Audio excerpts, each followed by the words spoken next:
स्वागत है। मैं हूं आपके साथ अजातिका सिंह और आपको बताएं कि आज जो है 10वीं और 12वीं कक्षा के बोर्ड की परीक्षाओं की डेट शीट जो है वो सीबीएसई ने जारी कर दी है। और बिना वक्त गवाए आपको सबसे पहले डेट शीट बता देते हैं इस वक्त क्या डेट शीट जो है वो सीबीएसई द्वारा जारी की गई है। तो सबसे पहले 10वीं कक्षा की डेट शीट की बात करते हैं। 4 मई से आपकी परीक्षाएं जो हैं वो शुरू होंगी, जो कि 7 जून तक चलेंगी। पहली परीक्षा 4 मई को जो होने वाली है उसमें उड़िया, कन्नड़ जो लैंग्वेजेस हैं उनको कंडक्ट किया जाएगा। 6 मई को अंग्रेजी की परीक्षा यानी कि इंग्लिश की जो एग्जामिनेशन है वो कंडक्ट किया जाएगा। 10 मई को हिंदी का कोर्स ए और कोर्स बी दोनों परीक्षाओं का आयोजन किया जाएगा। 11 मई को उर्दू कोर्स ए का आयोजन किया जाएगा। बंगाली, तमिल, पारसी और कई सारी ऐसी जो लैंग्वेजेस हैं उनका आयोजन, उन परीक्षाओं का आयोजन इस दिन किया जाएगा। 12 मई को पंजाबी और जर्मन का एग्जाम 10वीं कक्षा का होगा।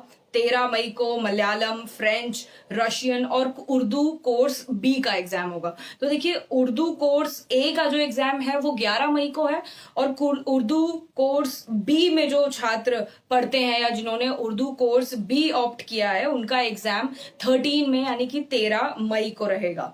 इसी के साथ में जो आपके मेन कोर्स होते हैं जैसे कि साइंस का पेपर आपका 15 मई को किया जाएगा सीबीएसई द्वारा। 17 मई को पेंटिंग का आयोजन किया जाएगा जो आपकी परीक्षा है। साथ ही 18 मई को एनसीसी जो नेशनल क्रेडिट कॉर्प्स आप लोगों ने ऑप्ट किया है उसका आयोजन किया जाएगा। हिंदुस्तानी म्यूजिक जिसमें कई सारे वेरिएंट्स और कई सारे पार्ट्स हैं वो एग्जाम्स कंडक्ट किए जाएंगे। 20 मई को होम साइंस कंडक्ट किया जाएगा। 21 मई को मैथ्स का एग्जाम है और मैथ्स का जो स्टैंडर्ड और बेसिक एग्जाम दोनों, यानी कि आपने 10th क्लास में 2 हिसाब के जो मैथ्स है नए सिस्टम के हिसाब से वो चूज किए होंगे, तो स्टैंडर्ड और बेसिक दोनों मैथ्स के एग्जाम आपके 21 मई को कंडक्ट किए जाएंगे। 22 मई को जापानी एलिमेंट ऑफ बिजनेस और ऐसे कई सारे एग्जाम जो हैं उनका आयोजन किया जाएगा।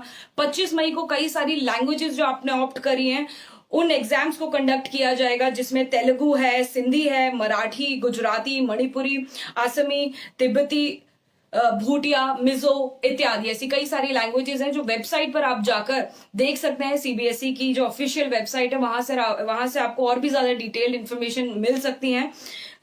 इसके बाद में 27 मई को आपकी सोशल साइंस की एग्जामिनेशन जो है वो सीबीएसई कंडक्ट करेगी, इसकी जानकारी भी दे दी गई है। 29 मई को information technology, tourism, artificial intelligence, ये जो कई सारे ऑप्शंस हैं जो कई सारे स्टूडेंट्स और कई स्कूलों में ऑप्शनल के तौर पर लिए जाते हैं उनका आयोजन किया जाएगा। साथ ही 31 मई को retail, security, media, multi skill, food production, ऐसे कई सारे आपके जो सब्जेक्ट स्कूल में दिए गए हैं ऑप्शंस में उनका आयोजन 31 मई को किया जाएगा। 2 जून यानी कि 2 जून को आपका संस्कृत का जो एग्जाम है वो कंडक्ट किया जाएगा।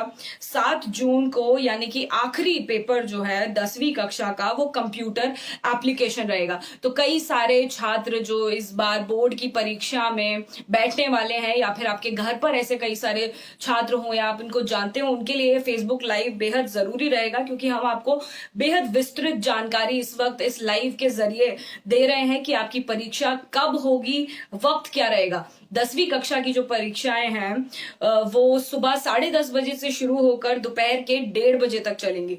अब बात कर लेते हैं 12वीं कक्षा की और उनकी बोर्ड परीक्षाओं की। तो 12वीं कक्षा की जो बात है वो 2 शिफ्ट्स में परीक्षा कंडक्ट की जाएगी। जो पहली शिफ्ट है वो सुबह 10:30 बजे से शुरू होकर दोपहर के 1:30 बजे तक चलेगी, और जो दूसरी शिफ्ट है यानी कि जिसे आफ्टरनून या फिर इवनिंग शिफ्ट भी कहा जा सकता है वो दोपहर 2:30 बजे से शुरू होकर 5:30 बजे तक चलेगी। तो 12वीं में क्योंकि आपके पास स्ट्रीम्स हैं तो कहीं ज्यादा यहाँ पर हमें वैरायटीज जो एग्जाम की हैं वो दिखाई दे रहे हैं, कई सारे ऑप्शंस दिखाई दे रहे हैं। तो आइए एक करके आपको सारी जानकारी इस लाइव के जरिए दे देते हैं। 4 मई को यानी कि जो पहली परीक्षा है वो 10वीं कक्षा की तरह ही 12वीं कक्षा में भी 4 मई को अंग्रेजी का ही आपका पहला पेपर आयोजित किया जाएगा सीबीएसई के द्वारा। 5 मई को टैक्सेशन का पेपर और म्यूजिकल का पेपर रहेगा। 8 मई को फिजिकल एजुकेशन का जो एग्जाम है वो कंडक्ट किया जाएगा सीबीएसई के द्वारा। 10 मई को engineering, graphics, food production, media, short hand, textile engineer design इत्यादि ऐसे कई सारे पेपर्स हैं जिनका आयोजन किया जाएगा। 11 मई को टाइपोग्राफी और फैशन डिजाइनर का जो एग्जाम है उसका कंडक्ट किया जाएगा, उन पेपर को रखा गया है। इसी के साथ में 13 मई को फिजिक्स यानी कि जो आपके बेहद इंपॉर्टेंट एग्जाम्स होते हैं साइंस स्टूडेंट्स के लिए, इस वक्त हम खास अटेंशन देते हुए बता दें कि जो आपका फिजिक्स का पेपर है वो 13 मई को कंडक्ट किया जाएगा, जिसमें अप्लाइड फिजिक्स भी शामिल है फिजिक्स के साथ साथ। 15 मई को आपका रिटेल का पेपर रखा गया है। 17 मई को अकाउंटेंसी का, यानी कि जो कॉमर्स के स्टूडेंट्स इस वक्त हमको सुन रहे हैं और बेहद गौर से हमें सुन रहे हैं, तो आपके लिए जरूरी जानकारी बता दें कि 17 मई को अकाउंटेंसी का पेपर रखा गया है। साइंस के पेपर्स के लिए जो साइंस स्टूडेंट्स हैं उनके लिए 18 मई का दिन फिर से बड़ा इंपॉर्टेंट है, क्योंकि 18 मई को केमिस्ट्री का पेपर रखा गया है। 19 मई को पॉलिटिकल साइंस का पेपर रखा गया है, यानी कि जो आर्ट्स के स्टूडेंट्स हमें इस वक्त सुन रहे हैं उन लोगों के लिए बेहद जरूरी जानकारी कि 19 मई को आपका पॉलिटिकल साइंस का पेपर रखा गया है। 20 मई को लीगल स्टडीज, उर्दू कोर का जो एग्जाम है वो कंडक्ट किया जाएगा। 22 मई को पेंटिंग, स्कल्पचर, ऐसे कई सारे जो आपके ऑप्शनल सब्जेक्ट्स हैं जो आपको 12th में कई सारी वैरायटीज मिलती हैं चूज करने के लिए, उनके एग्जाम्स 22 मई को कंडक्ट किए जाएंगे।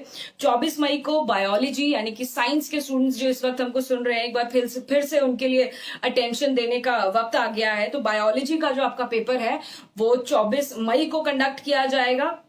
25 मई को आपको बता दें कि इकोनॉमिक्स का जो एग्जाम है वो रखा गया है 25 मई को, यानी कि जो कॉमर्स के स्टूडेंट्स हमें इस वक्त सुन रहे हैं, 25 मई आपके लिए फिर से एक इंपॉर्टेंट डेट दिखाई दे रही है, क्योंकि 17 मई को जहां आपका अकाउंटेंसी का पेपर है वहीं अब आपका जो इकोनॉमिक्स का पेपर है वो 25 मई को है। तो काफी गैप जो है वो सीबीएसई द्वारा दिया गया है। इस बात को ध्यान में रखते हुए कि आपको तैयारी की कितनी ज्यादा जरूरत ऐसे में होती है जब आपके बोर्ड के एग्जाम्स हैं। 27 मई को फ्रेंच का आपका पेपर रखा गया है। 28 मई को सोशियोलॉजी का पेपर रखा गया है, जो आर्ट्स के स्टूडेंट्स हमें सुन रहे हैं। साथ ही कुछ कॉमर्स के भी जो स्टूडेंट्स हैं उन्होंने ऑप्शनल सब्जेक्ट सोशियोलॉजी लिया होता है, तो उनके लिए बेहद इंपॉर्टेंट जानकारी है। साथ ही 31 मई को यानी कि 31 मई को आपका हिंदी इलेक्ट्रिक और हिंदी कोर, यानी कि हिंदी में भी जो आपने सेलेक्ट किया है इलेक्टिव और कोर, दो फॉर्म्स आप सेलेक्ट कर सकते हैं, तो दोनों के पेपर आपके 31 मई यानी कि 31 मई को आयोजित किए जाएंगे। अब आते हैं 1 जून पर, यानी कि 1 जून पर आपका मैथमेटिक्स का और अप्लाइड मैथमेटिक्स यानी दोनों तरीके जो आपके मैथ्स के पेपर्स हैं वो 1 जून को आयोजित किए जाएंगे सीबीएसई द्वारा। 3 जून को वेब एप्लीकेशन और टूरिज्म, जो कि एक ऑप्शनल पेपर के तौर पर कई स्कूलों में रखा गया है, उसका ऑप्शन कई सारे ऐसे स्कूल्स हैं जिन्होंने अभी ऑप्ट करा है, तो उनके लिए बेहद जरूरी जानकारी है कि वेब एप्लीकेशन और टूरिज्म का जो पेपर है वो 3 जून को आयोजित किया जाएगा। 4 जून को कई सारे लैंग्वेजेस के पेपर हैं, जैसे कि पंजाबी, बंगाली, मराठी, अरबी, तेलुगु, जापानी, ये जो लैंग्वेजेस हैं इनके पेपर्स 4 जून को आयोजित सीबीएसई करेगी। 5 जून को साइकोलॉजी का पेपर है। तो फिर से एक बार आर्ट्स के स्टूडेंट्स जो हमको इस वक्त सुन रहे हैं एबीपी न्यूज के फेसबुक लाइव पर, आपके लिए ध्यान देने की जरूरत है कि साइकोलॉजी का पेपर आपका 5 जून को रखा गया है। साथ ही होम साइंस का पेपर 7 जून को रखा गया है। 8 जून को एनसीसी जो नेशनल कॉर्पोरेट कैडेट्स जो जिन स्टूडेंट्स ने ऑप्ट किया है वो ध्यान दे सकते हैं कि 8 जून को आपका पेपर रखा गया है। 9 जून को बैंकिंग, योगा, ग्राफिक्स और 2 जो नृत्य हैं कथक और भरतनाट्यम, इन दोनों का एग्जाम आयोजित किया जाएगा। 10 जून को हिस्ट्री का पेपर रखा गया है, यानी कि जो आर्ट स्ट्रीम के इस वक्त स्टूडेंट्स हमको सुन रहे हैं, आपके लिए भी काफी सारा जो गैप है, कई सारी छुट्टियां आपको पहले पेपर में और जो आखिरी पेपर है उसके बीच में भी दी गई हैं, तीसरे पेपर के बीच में भी काफी सारी सारी छुट्टियां जो है आपको तैयारी के लिहाज से सोचकर दी गई हैं, यानी कि हिंदी का पेपर और उसके बाद में हिस्ट्री के पेपर के बीच में करीबन 10 दिन का गैप है, तो आपके पास तैयारी करने का भरपूर टाइम रहेगा। और आखिरी पेपर की अगर बात कर लें यानी कि 11 जून को, तो आपका एंटरप्रेन्योरशिप एग्रीकल्चर जो कि ऑप्शनल सब्जेक्ट है उनका आयोजन किया गया है। तो आज जो है शिक्षा मंत्री रमेश पोखरियाल ने अपनी एक ऑनलाइन वेबसाइट के जरिए, साथ ही अपने ट्विटर के जरिए जानकारी देते हुए सभी एग्जाम्स की घोषणा करी है, डेटशीट की घोषणा करी है, आपको शुभकामनाएं भी दी हैं कि जिस तरीके से कोरोना काल जितना मुश्किल काल रहा है, वो शिक्षकों के लिए भी मुश्किल रहा है, वो छात्रों के लिए भी मुश्किल रहा है, उसी मुश्किल दौर को देखते हुए जो आपकी परीक्षाएं जहां अप्रैल और मार्च और अप्रैल के महीने में आयोजित की जाती थी, उन्हें आगे बढ़ा दिया गया और अब उन्हें मई और जून के महीने में आयोजित किया जा रहा है। तो छात्रों से बेहद उम्मीद बढ़ जाती है, कहीं ना कहीं उम्मीद की जाती है, क्योंकि आपको तैयारी करने का ज्यादा टाइम दिया गया है, तो आपका रिजल्ट जो है वो भी उसी तरीके से बेहतर हो पाएगा। अपनी तरफ से शिक्षा मंत्री ने शुभकामनाएं दी हैं।